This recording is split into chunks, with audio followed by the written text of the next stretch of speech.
Assalamualaikum warahmatullahi wabarakatuh. Perkenalkan, saya Najma Fatikasari, nomor presensi 22 dari kelas 11 MIPA 3. Di sini saya akan menceritakan mengenai pertempuran Ambarawa. Ambarawa adalah kota yang terletak di wilayah Jawa Tengah, tepatnya di antara kota Semarang dan kota Magelang, serta antara kota Semarang dengan kota Surakarta. Pada tanggal 20 Oktober tahun 1945, Brigade Artileri dari Divisi ke-23 pasukan Sekutu mendarat di Semarang. Kedatangan Sekutu ini pada awalnya disambut baik oleh Gubernur Jawa Tengah pada masa itu, yaitu Mr. Wongsonegoro. Di pihak Sekutu berjanji tidak akan mengganggu kedaulatan Republik Indonesia. Pemerintahan Republik Indonesia memperkenankan mereka untuk mengurus tawanan perang yang ada di Ambarawa dan Magelang di dalam penjara. Namun mereka ternyata yang membawa juga pasukan Nica. Pada tanggal 26 Oktober tahun 1945 terjadilah insiden di Magelang yang berlanjut menjadi insiden antara TKR dengan tentara Sekutu. Insiden itu berhenti setelah kedatangan Presiden Insinyur Soekarno dan Brigjen Bethel di Magelang pada tanggal 2 November tahun 1945. Mereka mengadakan perundingan yang menghasilkan kesepakatan yang dituangkan ke dalam 12 pasal, yaitu yang pertama, Sekutu tetap akan menempatkan pasukannya di Magelang untuk melakukan kewajibannya untuk melindungi dan mengurus evakuasi tawanan perang. Yang kedua, Jalan Raya Magelang-Ambarawa terbuka bagi lalu lintas Indonesia dan Sekutu. Sekutu tidak akan mengakui aktivitas Nica dalam badan-badan yang berada di bawah kekuasaannya. Ternyata pihak Sekutu itu ingkar janji. Kesempatan dan kelemahan dalam pasal-pasal itu dipergunakan untuk menambah jumlah pasukannya. Pada tanggal 20 November tahun 1945 di Ambarawa pecah dengan pertempuran antara TKR di bawah pimpinan Mayor Sumarto dan pasukan Sekutu.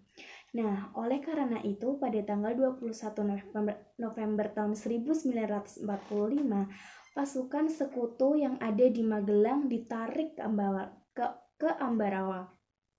Pada hari yang sama, pasukan TKR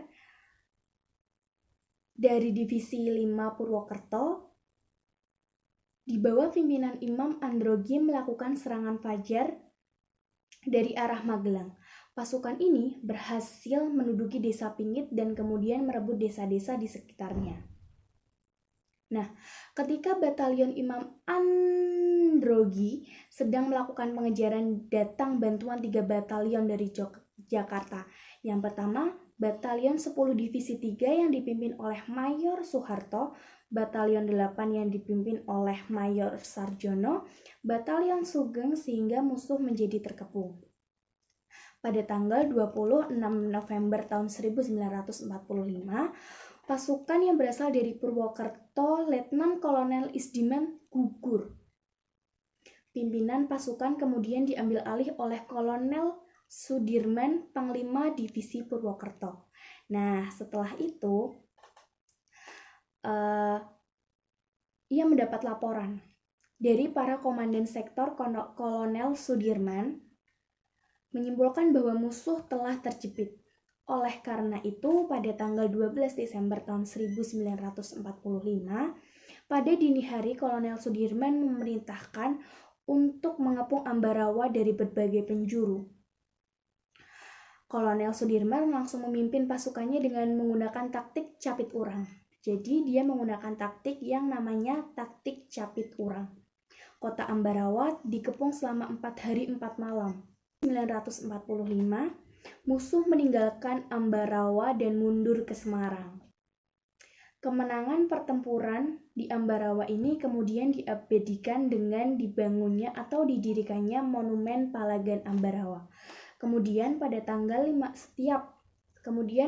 setiap tanggal 15 Desember itu diperingati dengan Hari Infanteri atau Hari Juang Kartika. Kemenangan pertemuan Ambarawa tersebut mempunyai arti penting.